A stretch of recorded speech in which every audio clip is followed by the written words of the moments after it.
2003 മുതൽ 2019 വരെ തരംഗമായിരുന്ന legendary കരീസ്മയുടെ ZMR വേർഷനുകൾക്ക് ശേഷം 2023 ഹീറോ മോട്ടോകോപ്പ് അവതരിപ്പിച്ച വജ്രായുധം. Versatile, stunning and powerful. Yes, Hero Karizma XMR 210.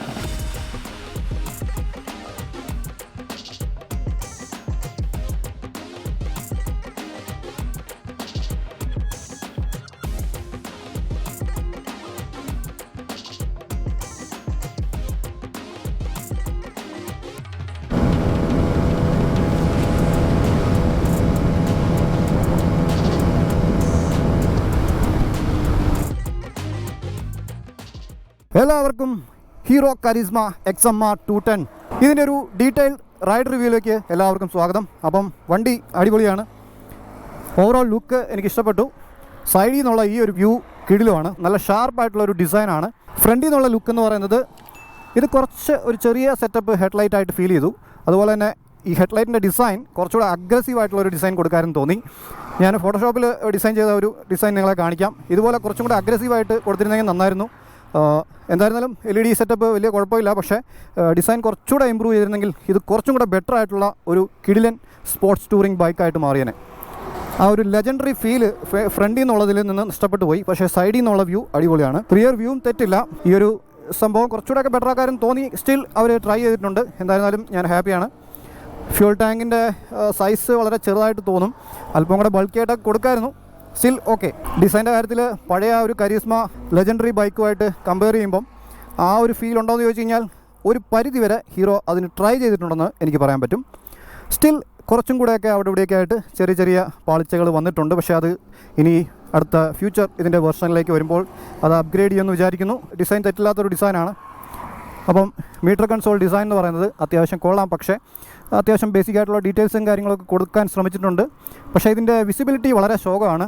Day ടൈമിൽ നമ്മൾ ഓടിക്കുന്ന സമയത്ത് ഇവിടെ ലൈറ്റ് ഡയറക്റ്റ് അടിക്കുന്ന സമയത്ത് ഒന്നും കാണത്തില്ല. അപ്പം അതൊരു പോരായ്മയായിട്ട് തോന്നി. അത് ഒട്ടും യൂസ്ഫുൾ അല്ലാത്ത ഒരു ഫീച്ചറായിട്ട് ഫീൽ ചെയ്യും. അപ്പം സത്യം പറഞ്ഞാൽ ഇത് ഓൺ ചെയ്തിട്ടില്ല എന്ന് നമുക്ക് തോന്നും. അതുപോലത്തെ ഒരു മീറ്റർ കൺസോൾ ഡിസൈനാണ്. സ്പീഡോമീറ്റർ, ഓഡോമീറ്റർ അങ്ങനെയുള്ള കാര്യങ്ങളും പിന്നെ ട്രിപ്പ് മീറ്റർ അങ്ങനെയുള്ള കാര്യങ്ങൾ കൊടുത്തിട്ടുണ്ട്. അത്യാവശ്യം ഡീറ്റെയിൽസ് ഉണ്ട് ഇതിനകത്ത്. പക്ഷേ റീഡബിലിറ്റി കുറച്ച് കുറവാണ്. ചെറിയ ചെറിയ ഫോണ്ടുകളാണ്. ഈ ഓഡോമീറ്ററും സ്പീഡോമീറ്ററും ഗിയർ ഷിഫ്റ്റ് ഇൻഡിക്കേറ്ററും ഫ്യൂൽ ഗേജും ഈ ഒരു ഹീറ്റ് ഇൻഡിക്കേറ്ററുമാണ് അത്യാവശ്യം വിസിബിലിറ്റി ഉള്ളത്.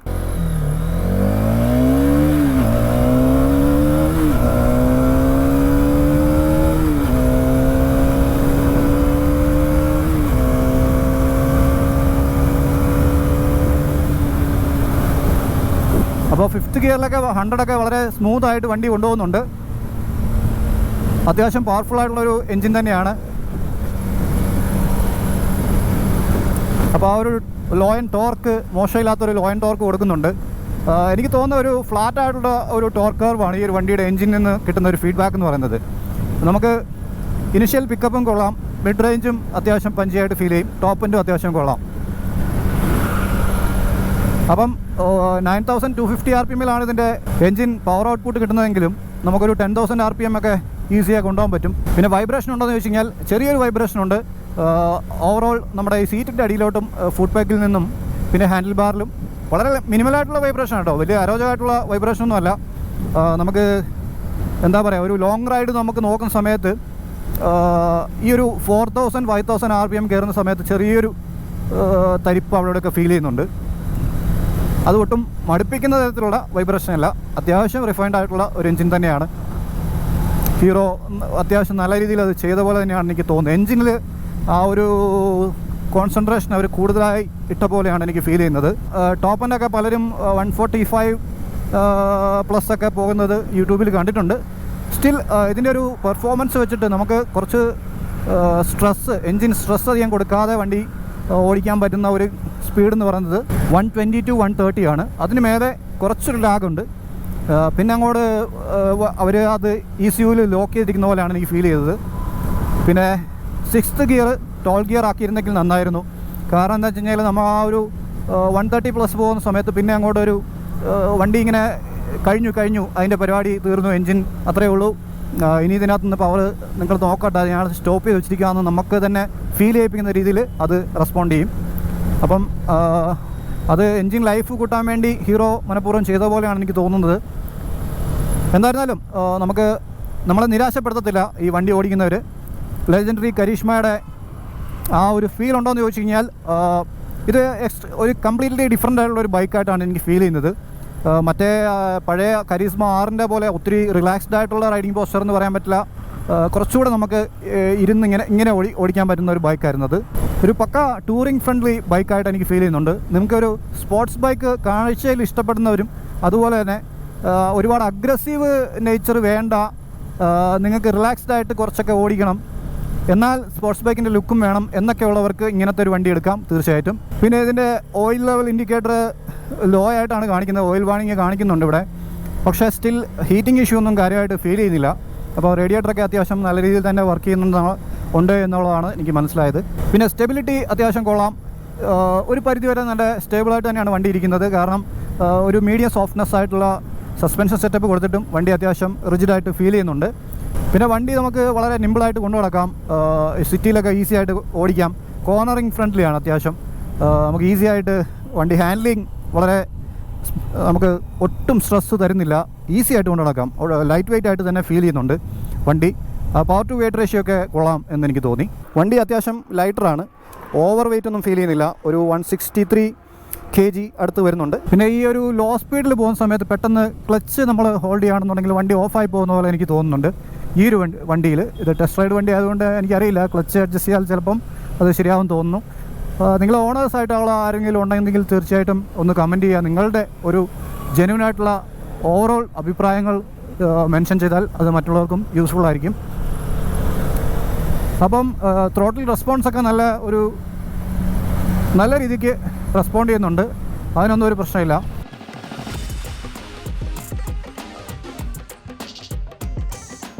എർഗണോമിക്സിൻ്റെ കാര്യം പറഞ്ഞു കഴിഞ്ഞാൽ handlebar clip on handle ബാർസാണ്, കുറച്ച് ഷോർട്ടായിട്ടുള്ളതും അതുപോലെ തന്നെ ഒരുപാട് അഗ്രസീവ് അല്ല, ഒരു ടൂറിംഗ് ഫ്രണ്ട്ലി ആയിട്ടുള്ള ഒരു ഹാൻഡിൽ ബാർ ഡിസൈനാണ്. നമ്മുടെ RS200-നും ഒരു അപ്പാച്ചെ RR310 ഏകദേശം ഓടിക്കുന്ന ഒരു ഫീലാണ് ഹാൻഡിൽ ബാറിൻ്റെ ഒരു പൊസിഷനിൽ വന്നിരിക്കുന്നത്. ഒരുപാട് കടന്ന് ഓടിക്കേണ്ട, എന്നാൽ ഒരുപാട് അപ്രൈറ്റും അല്ല, അങ്ങനത്തെ ഒരു ഹാൻഡിൽ ബാർ ഡിസൈനാണ്. സീറ്റ് ഹൈറ്റ് എന്ന് പറയുന്നത് 810 mm അടുത്ത് വരുന്നുണ്ട്. നല്ല ഒരു സീറ്റാണ്, കുഷ്യനും നല്ലതാണ്, അത്യാവശ്യം റൈഡറിന് സ്പേഷ്യസ് ആയിട്ടുള്ള ഒരു സീറ്റാണ്. ബാക്കിലേക്ക് വരുമ്പോൾ വൈഡായിട്ട് വരുന്നുണ്ട്. പില്ലിയൻ സീറ്റ് ആവറേജ് ആണ്.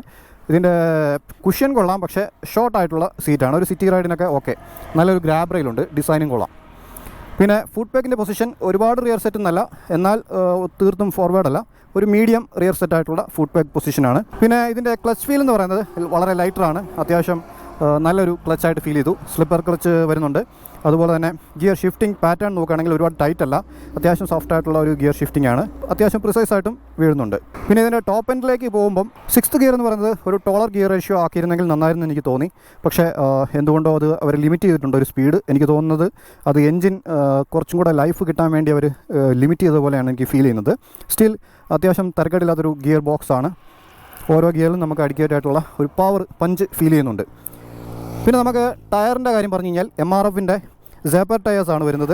100 സെക്ഷൻ ഫ്രണ്ടിലും 140 സെക്ഷൻ റിയറിലുമാണ്. അത്യാവശ്യം ഗ്രിപ്പൊക്കെ ഉണ്ട് ഇതിനകത്ത്. ഓടിച്ചിട്ട് മഴയത്ത് ഓടിക്കാൻ പറ്റിയിട്ടില്ല, നോർമൽ രീതിയിൽ നമുക്ക് നോക്കുമ്പം അത്യാവശ്യം നല്ല ഗ്രിപ്പുണ്ട്.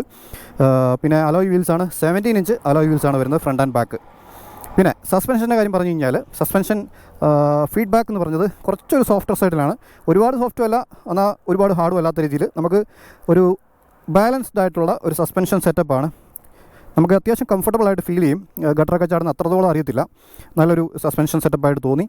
ഇത് മോണോഷോക്കാണ്, അത് പ്രീലോഡ് അഡ്ജസ്റ്റബിൾ ആണ്, ഗ്യാസ് ചാർജറാണ്. അതുപോലെ തന്നെ ഫ്രണ്ടിലെ സസ്പെൻഷൻ എന്ന് പറയുന്നത് ഒരു USD അല്ല, USDയും കൂടെ കൊടുത്തിരുന്നെങ്കിൽ ഇതിൻ്റെ ലുക്ക് കംപ്ലീറ്റ്ലി ഡിഫറെൻ്റ് ആയേനെ. അപ്പോൾ അത് ഫ്യൂച്ചർ വെർഷനിലായിരിക്കും അവർ അപ്ഡേഷൻ എന്നുള്ള നിലയിലായിരിക്കും അതിനെ കൺസിഡർ ചെയ്യുന്നതെന്ന് എനിക്ക് തോന്നുന്നു. പിന്നെ ഫ്യൂൽ ടാങ്ക് കപ്പാസിറ്റി എന്ന് പറയുന്നത് 11 ലിറ്ററാണ്. മൈലേജ് എന്ന് പറയുന്നത് ഒരു മിക്സഡ് കണ്ടീഷനിൽ നമുക്ക് കിട്ടുന്ന മൈലേജ് എന്ന് പറയുന്നത് 30 മുതൽ 35 വരെയുള്ള റേഞ്ചിലായിരിക്കും. അപ്പം ഡിപ്പെൻസ് ഓൺ റൈഡിങ് സ്റ്റൈലാണ്. പിന്നെ മൈലേജ് ഓവറായിട്ട് ഇതിനകത്ത് എക്സ്പെക്റ്റ് ചെയ്യരുത്, കാരണം ഇതൊരു ഹൈ റവിങ് എഞ്ചിൻ ആയതുകൊണ്ട് തന്നെ, കംപ്രഷൻ റേഷ്യോ കൂടുതലായതുള്ള ഒരു എഞ്ചിൻ ആയതുകൊണ്ട് തന്നെ കുറച്ച് മൈലേജ് ഡ്രോപ്പ് ആകാനുള്ള സാധ്യതയുണ്ട് നിങ്ങൾ പൊളിച്ചോടിച്ച് കഴിഞ്ഞാൽ. ഒരു 60-70 റേഞ്ചിലൊക്കെ നമുക്കൊരു ടോപ്പ് ഗിയറിൽ ഹൈവേയിൽ ക്രൂസ് ചെയ്യുന്ന സമയത്ത് ഒരു 35+ ഒക്കെ കിട്ടാൻ ചാൻസ് ഉണ്ട്. അത് ഡിപ്പെൻസ് ഓൺ നിങ്ങളെ റൈഡിങ് സ്റ്റൈൽ അനുസരിച്ചിരിക്കും ഇതിൻ്റെ മൈലേജ് കൂടുന്നതും കുറയുന്നതും ഒക്കെ. പിന്നെ ഒരു DHC എഞ്ചിൻ ആയതുകൊണ്ടും ഹൈ റവിംഗ് എഞ്ചിൻ ആയതുകൊണ്ടും തെറ്റില്ലാത്തൊരു മൈലേജ് ആണ് ഞാൻ നോക്കിയിട്ട്. ഇതിൻ്റെ ബിൽഡ് ക്വാളിറ്റിയുടെ കാര്യം പറഞ്ഞു കഴിഞ്ഞാൽ ബിൽഡ് ക്വാളിറ്റി തെറ്റില്ലാത്തൊരു ബിൽഡ് ക്വാളിറ്റി ഓവറോൾ കൊടുക്കാൻ ശ്രമിച്ചിട്ടുണ്ട്. സ്വിച്ച് ക്വാളിറ്റി കൊള്ളാം, മിററിൻ്റെ ഒരു സ്റ്റേർഡിനെസ് കൊള്ളാം, അതുപോലെ പെയിൻറ്റ് ക്വാളിറ്റി വലിയ തെറ്റില്ലാന്നേ ഉള്ളൂ പറയാൻ പറ്റുള്ളൂ. എക്സ്ട്രാ ഓർഡിനറി ആണെന്നൊന്നും പറയാൻ പറ്റില്ല. സ്റ്റിൽ ഓക്കെ, നല്ല കുഴപ്പമില്ലാത്തൊരു പെയിൻറ്റ് ക്വാളിറ്റിനെ പറയാൻ പറ്റുള്ളൂ. പ്ലാസ്റ്റിക് ക്വാളിറ്റിയും തെറ്റില്ല. പക്ഷേ ഈ ഒരു വൈസറൊക്കെ ഇങ്ങനെ അഡ്ജസ്റ്റബിൾ സെറ്റപ്പ് കൊടുത്തിരിക്കുന്നതുകൊണ്ട് തന്നെ ഇത് കിടന്ന് ഇങ്ങനെ ഇളകും. അപ്പോൾ അതൊക്കെ ഒരു പോരായ്മയായിട്ട് എനിക്ക് തോന്നി. കാരണം ഇത് ഇവിടുന്ന് അത്ര പ്രാക്ടിക്കലായിട്ടുള്ളൊരു സെറ്റപ്പായിട്ട് എനിക്ക് ഫീൽ ചെയ്യുന്നില്ല. ഫിക്സ്ഡ് ആയിട്ടുള്ള ഒരു വൈസർ തന്നെ ഒന്ന് മതിയായിരുന്നു.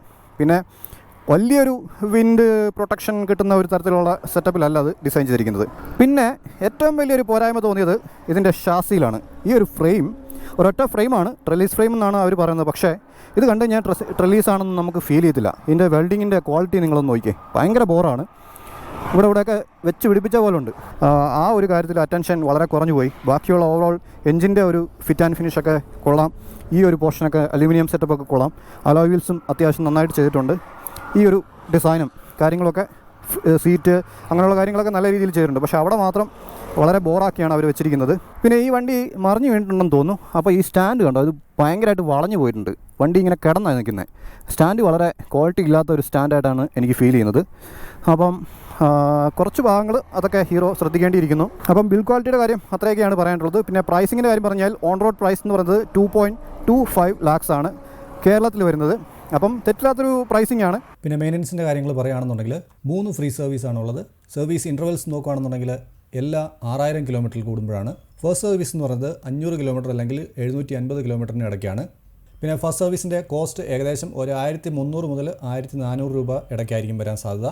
പിന്നെ വാറണ്ടി എന്ന് പറയുന്നത് 70,000 കിലോമീറ്റർ അല്ലെങ്കിൽ 5 വർഷം. അപ്പോൾ അതൊക്കെയാണ് മെയിൻ്റനൻസിൻ്റെ കാര്യങ്ങൾ പറയാനായിട്ടുള്ളത്. ഇനി എൻ്റെ ഒരു ഫൈനൽ വെർഡിക്റ്റ് ഞാൻ പറയാം. ആദ്യം ഇതിൻ്റെ പ്ലസ് പോയിൻറ്റ്സ് പറയാം. ഡിസൈൻ അത്യാവശ്യം നല്ലൊരു ഡിസൈനാണ്. പിന്നെ നല്ല പവർഫുൾ ആയിട്ടുള്ള ടോർക്കി ആയിട്ടുള്ള ഒരു എഞ്ചിൻ തന്നെയാണ്. ഹൈ റവിംഗ് എഞ്ചിനാണെങ്കിൽ കൂടിയും ഒരു ഫ്ലാറ്റ് ആയിട്ടുള്ള ടോർക്ക് കർവാണ്. നമുക്ക് ഓരോ ഗിയറിലും അത്യാവശ്യം നല്ല ഒരു പഞ്ച് ഫീൽ ചെയ്യുന്നുണ്ട്. കംഫർട്ടബിൾ ആയിട്ടുള്ള ഒരു സസ്പെൻഷൻ സെറ്റപ്പാണ്. അതുപോലെ എർഗണോമിക്സും അങ്ങനെ തന്നെയാണ്. സീറ്റ് സെറ്റപ്പ് പ്രീമിയം ആയിട്ടുള്ള ഒരു കുഷ്യൻ തന്നെയാണ്. പിന്നെ മിറർ വിസിബിലിറ്റിയൊക്കെ കുഴപ്പമില്ലാത്തൊരു മിറർ വിസിബിലിറ്റി കൊടുക്കുന്നുണ്ട്. വളരെ ഫ്രണ്ട്ലി ആയിട്ട് കൊണ്ടുനടക്കാൻ പറ്റുന്ന ഒരു അഫോർഡബിൾ ആയിട്ടുള്ള ഒരു 210cc ബൈക്കാണ്. നിങ്ങൾക്ക് ഒരു ടൂറിംഗ് ഫ്രണ്ട്ലി ആയിട്ടുള്ള ഒരുപാട് അഗ്രസീവ് റൈഡിംഗ് പോസ്റ്റർ അല്ലാത്ത ഒരു ബൈക്കാണ് വേണ്ടിയതെങ്കിൽ തീർച്ചയായിട്ടും ഈ വണ്ടി പ്രിഫർ ചെയ്യാം. അത്യാവശ്യം റിഫൈൻഡ് ആയിട്ടുള്ള ഒരു എഞ്ചിനാണ്. തെറ്റില്ലാത്തൊരു ഫിറ്റ് ആൻഡ് ഫിനിഷ് കൊടുക്കാൻ ശ്രമിച്ചിട്ടുണ്ട്. ടയർ ഗ്രിപ്പ് നല്ല രീതിക്കുണ്ട്. ബ്രേക്കിംഗ് ഫീഡ്ബാക്കും കൊള്ളാം. പ്ലസ് പോയിൻറ്റ്സ് അതൊക്കെയാണ് പറയാനായിട്ടുള്ളത്. ഇനിയുള്ളത് ഇതിൻ്റെ ഇമ്പ്രൂവ്മെൻറ്റ്സ് എന്താണെന്നൊക്കെ ചോദിച്ചു കഴിഞ്ഞാൽ ഏറ്റവും ആദ്യം പറയേണ്ട കാര്യം ഈ ഷാസിയുടെ ഈ ഫ്രെയിമിൽ വന്നിരിക്കുന്ന വെൽഡിംഗ് ക്വാളിറ്റി വളരെ മോശമാണ്. അത് എന്തുകൊണ്ട് അങ്ങനെ ഹീറോ ചെയ്യുന്നതെന്ന് എനിക്ക് മനസ്സിലാകുന്നില്ല. അത് ഒരുപാട് ഇമ്പ്രൂവ്മെൻറ്റ്സ് വേണ്ടിയ പോലെ തോന്നുന്നു. ബാക്കിയുള്ള ഫിറ്റ് ആൻഡ് ഫിനിഷ് കൊള്ളാമെന്ന് തോന്നി.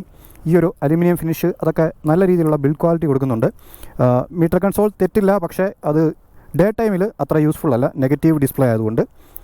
പിന്നെ വരുന്ന ഈ വിൻസ്ക്രീൻ അത്ര യൂസ്ഫുൾ ആണെന്ന് എനിക്ക് തോന്നിയില്ല. പിന്നെ ഇത് കിടന്ന് ഇളകുന്നുണ്ട്. അഡ്ജസ്റ്റബിൾ ആണെങ്കിൽ കൂടിയും പക്ഷേ അതിൻ്റെ ഫംഗ്ഷൻ അത്രത്തോളം ഗംഭീരമാണെന്ന് എനിക്ക് പറയാൻ പറ്റില്ല. പിന്നെ ഡിസൈൻ്റെ കാര്യത്തിൽ നല്ല ഒരു ഡിസൈൻ തന്നെയാണ്. സൈഡിൽ നിന്ന് നോക്കുന്ന ഒരു ഷാർപ്പായിട്ടുള്ള വിഷ്വൽ നമുക്ക് കിട്ടുന്നുണ്ട്. നല്ലൊരു സ്പോർട്ട് ബൈക്കാണെന്ന് നമുക്ക് ഫീൽ ചെയ്യും. പക്ഷേ ഫ്രണ്ടിൽ നിന്നുള്ളത് കുറച്ച് നാരോ ആയിപ്പോയി. ഒരുപാട് ബൾക്കി ആയിട്ടുള്ളൊരു ഫീൽ കിട്ടുന്നില്ല. അപ്പം ഹെഡ്ലൈറ്റിൻ്റെ ആ ഒരു സെക്ഷൻ കുറച്ച് ബെറ്റർ ആക്കിയാൽ കൊള്ളാമെന്ന് തോന്നി. പിന്നെ ഈ ഒരു ടാങ്കിൻ്റെ ഈ ഒരു ബ്ലാക്ക് ഡിസൈൻ വന്നിട്ടില്ലേ, അതൊട്ടും ഇതിന് മാച്ച് ആവുന്ന പോലെ തോന്നുന്നില്ല. എന്ന് വെച്ച് കഴിഞ്ഞാൽ ഈ വണ്ടി അകലേന്ന് കാണുന്ന സമയത്ത് ആ ടാങ്കിൻ്റെ ഏരിയയും ഈ താഴെ വന്നിരിക്കുന്ന ഈ ഒരു കൗളിങ്ങും ബ്ലാക്ക് വന്നിരിക്കുന്നത് അത് രണ്ടും കംപ്ലീറ്റ് ആയിട്ട് യെല്ലോ കൊടുത്തിരുന്നെങ്കിൽ ഈ വണ്ടിയുടെ ലുക്ക് കുറച്ചുകൂടെ ബൾക്കി ആയിട്ട് നമുക്ക് ഫീൽ ചെയ്യും. ഞാൻ ഇമ്പ്രസ്ഡ് ആയിട്ടുണ്ട് ഈ വണ്ടിയിൽ. കുഴപ്പമില്ലാത്തൊരു അധികം പ്രശ്നങ്ങളൊന്നും എനിക്ക് ഫൈൻഡ് ചെയ്യാൻ പറ്റിയിട്ടില്ല. അപ്പോൾ ഓവറോൾ വണ്ടി എനിക്ക് വലിയ കുഴപ്പമില്ലാത്തൊരു വണ്ടിയായിട്ടാണ് എനിക്ക് ഫീൽ ചെയ്തത്. എഞ്ചിൻ കപ്പാസിറ്റി അത്യാവശ്യം കൊള്ളാമെന്ന് തോന്നി. തരക്കേടില്ലാത്തൊരു എഞ്ചിനും അതുപോലെ തരക്കേടില്ലാത്തൊരു ഡിസൈനും ഹീറോ കൊണ്ടുവരാനായിട്ട് ശ്രമിച്ചിട്ടുണ്ട്. ഹീറോയുടെ ഒരു സെറ്റപ്പ് വെച്ച് നോക്കുമ്പം ഡിസൈൻ കുറച്ച് ഇമ്പ്രൂവ്മെൻറ്റ് അവർ കൊടുക്കാനായിട്ട് ശ്രമിച്ചിട്ടുണ്ടെന്നുള്ളത് സത്യമാണ്. അപ്പം ഈ വീഡിയോ നമുക്കിവിടെ വൈൻഡപ്പ് ചെയ്യാം. വീഡിയോ നിങ്ങൾക്ക് യൂസ്ഫുൾ ആയെന്ന് വിചാരിക്കുന്നു. യൂസ്ഫുൾ ആയെങ്കിൽ കട്ട സപ്പോർട്ട് പ്രതീക്ഷിക്കുന്നു. ഞെക്കി പിടിക്കാനുള്ള എല്ലാ ബട്ടൺസും വീഡിയോയുടെ താഴെ ഒഴിക്കാറുണ്ട്. അത് നിങ്ങളുടെ ഒരു ഇംഗിതം പോലെ ചെയ്തേക്കുക. അപ്പോൾ അടുത്തൊരു കീടു വീഡിയോയുമായി വരുന്നത് വരെ ടേക്ക് കെയർ. ബൈ.